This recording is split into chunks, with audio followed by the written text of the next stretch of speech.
আচ্ছা, আমাদের জেলার ভবানীপুর থানার অন্তর্গত চিন্ময় পাত্র বলে এক ভদ্রলোক, তিনি ব্যবসায়ী আছেন।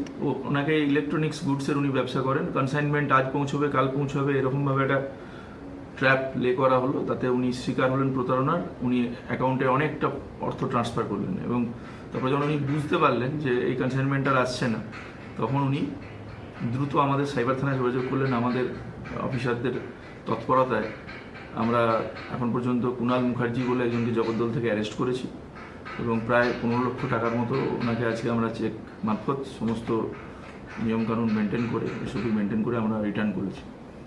আরও অর্থ খুব দ্রুত আমরা ওনাকে ফেরত করতে পারবো এটা আশা রাখছি। এবং এই কুণাল মুখার্জির পিছনে যা আছে এই র্যাকেটটা, এটা তো একটা অর্গানাইজড ক্রাইম, এটুকু আমরা এখন পর্যন্ত ফিল পাচ্ছি। আমরা এর রুট পর্যন্ত যাব। ধন্যবাদ।